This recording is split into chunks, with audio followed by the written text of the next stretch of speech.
I didn't want to work for a company that could fire me because you're only as good as your last sale. So that's what made me think about franchise entrepreneurship. Liberty had a program back then. It was a zero down program, and so you had to pay like $1,500 something like that to get zero down. I had like $15,000 to my name, I think. Like 17,000 in savings and like 15,000 something like that. So I went to the down and met John Hewitt in Virginia Beach, and I was sold on joining Liberty. And over, cause I went to Quiznos, and Quiznos was going through a bankruptcy. I couldn't afford 7-Eleven. So, Liberty just was a good sweet spot for me. And so 11 years later, that's how I'm here, but that's how I started. Okay. What about you, Kamil? My grandfather had a bunch of nursing homes in Philadelphia. One, like in the '80s, one of the largest employers of African Americans in the city of Philadelphia. My grandmother had a tax business. My mom was a CPA, had a CPA firm. Just all this like stuff going on, and so I didn't realize that was entrepreneurship. That was just all around me. One of the things they had talked about back then was the 40-40-40 plan, where they was, oh, you want to go get a job and you want to work for 40 years of your life for 40 hours a week and then retire off for 40% of what you couldn't live off of. And I was like, man, I don't want to do that. So there has to be another way. And it's kind of similar to Shelby. I went down to go meet John in Virginia Beach, drove down, and I just went. Like, I didn't know what was going to happen. First couple of years, I think I was able to bring home $400 in my pocket, even though I was spending all like my whole life in these stores, and just kept with it, and it's just learned, talking to different people, talking to different franchisees, trying this, trying that, and then over time, stuff just started working out. Let's talk about some of those challenges that you all faced. I think my first biggest challenge was I wasn't fully committed with Liberty at first because I still had a pretty good paying job that paid for my car payment, paid for my lifestyle, and so I was going back and forth with working there, still working as a marketing manager, but then also trying to do a tax business. My second year, I decided to go all in, and I left my my other job. And when I did it, it took a while because I thought in order to replace my income, I had to get more stores. So I went from one store to three. I think the 3 stores in my second year, and I quickly found out that I wasn't ready for that. It takes about a good 2 years, almost 3 years in this business to really kind of know what you're doing, and so I jumped the gun too fast. So I think that was probably my biggest issue in the beginning was. Because I wasn't so committed in the beginning, I was going back and forth between Liberty and my other job, and then thinking that I had to rush and make more money quick, I jumped in too deep. So then I had to pull back, learn the business really. Year 3, I'm a lot better in year 3 than I was year 1 and year 2. So that's when I started becoming more profitable. We say a lot of businesses fail in their first years because of lack of capital. So I would say the first way to get over the challenge we got over was the fact that if Liberty didn't have a financing program like to give me a loan my first year, I would have been out of business. I ran out of money by October of 2009. This franchise model, them having those lines of credit or whatever available, because I tried everybody like to get money, family, banks, small business loans program. Like I was filling out all these paying for applications, and everybody was like, "No, we ain't got it." So yeah, that was my first biggest challenge. Okay. Yeah. How do you think that diversity and inclusion has contributed to the success of your business?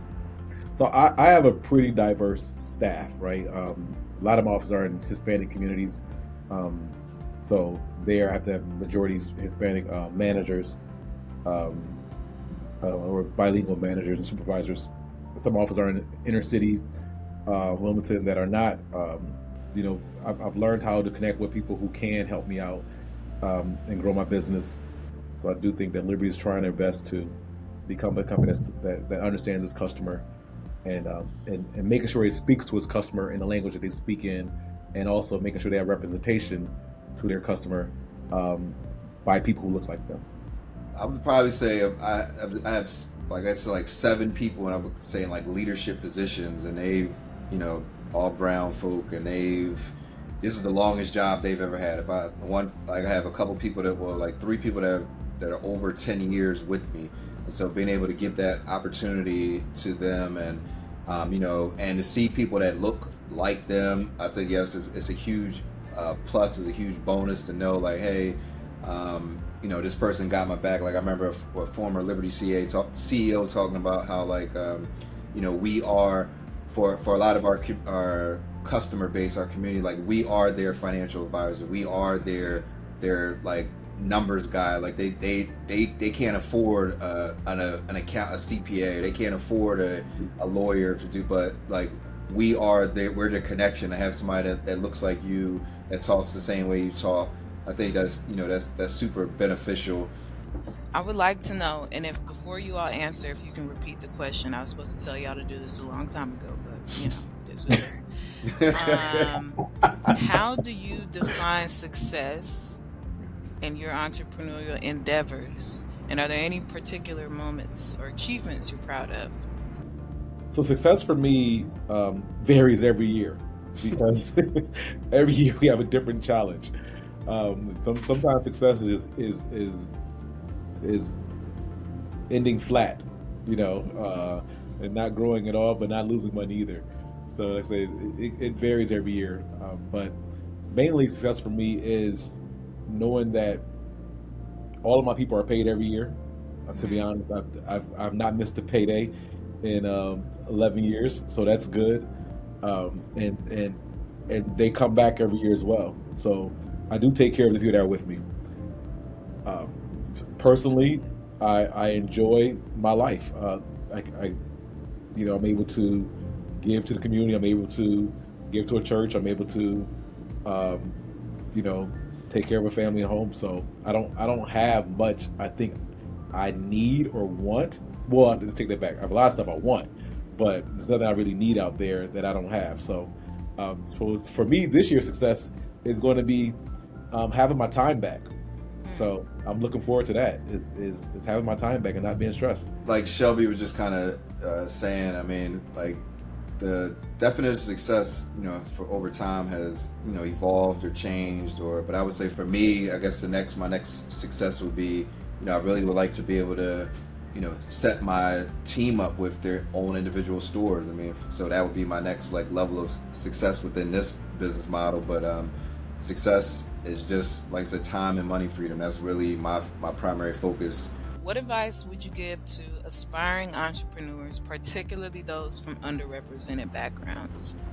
So there's people who don't see what you see, they don't hear what you hear, and they'll put their beliefs. I think the idea was called limiting beliefs. They will put their limited beliefs inside of you to stop you from reaching your goal. So I would tell anybody that watch who you tell your dreams to, your goals to, because some people just can't go there with you because they have no idea, especially if you're from the neighborhood I'm from. They've never done it before, right? They've never they don't know what success is outside of their neighborhood. Old Bible proverb of, you know, nobody builds a house unless they know the true cost, right? So why you get into these businesses and you think about the glory, you think about the riches you're going to get, but if you don't understand your cost, and with anything, you know, whether it's your restaurant, franchise costs, you know, food costs, anything, you can really go into a place of debt, not understanding your costs.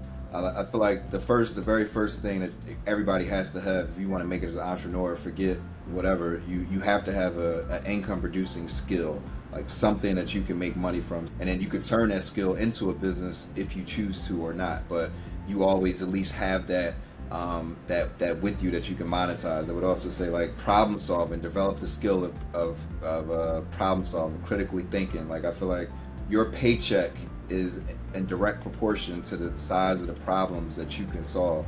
So the person that solves the biggest problem makes the most money. And a lot of people today, they cannot solve problems. Like you know, the problem solver is the person they call. The problem solver is like who, like, so once again, having that ability to be able to solve problems, financial literacy, for every dollar you make, save 10 cents, give away 10 cents, invest 10 cents, live off 70 cents. The last question I would like to ask you all is, because entrepreneurship can be demanding, how do you balance your work and your personal life? You first, Camille.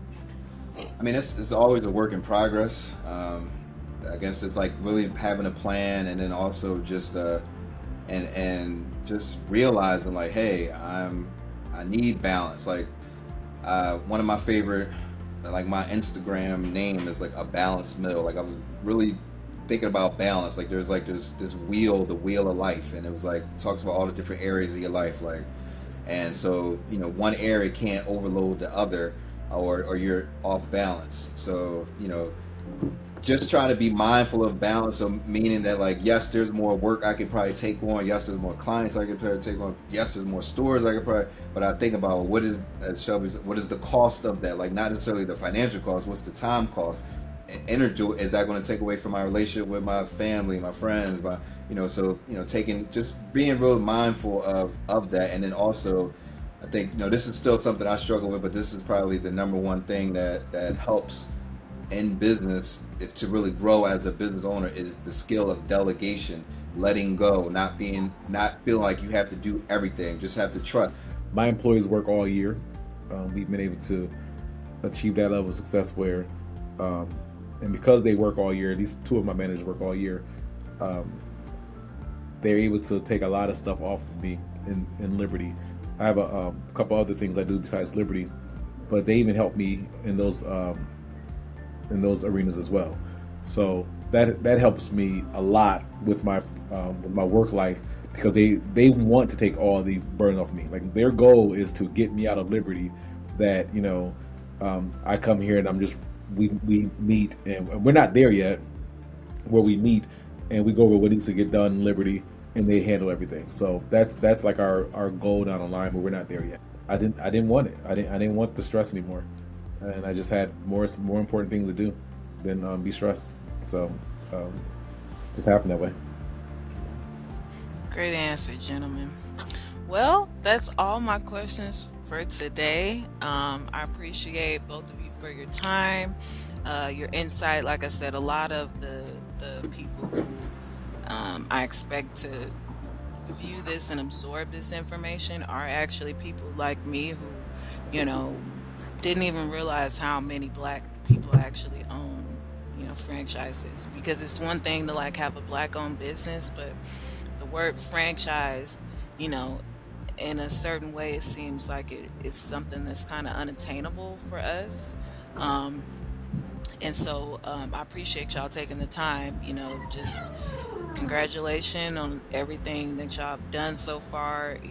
Just to have more than one office, like that's amazing. So, just from an outsider perspective, kudos to both of you all. And I wish y'all a great tax season.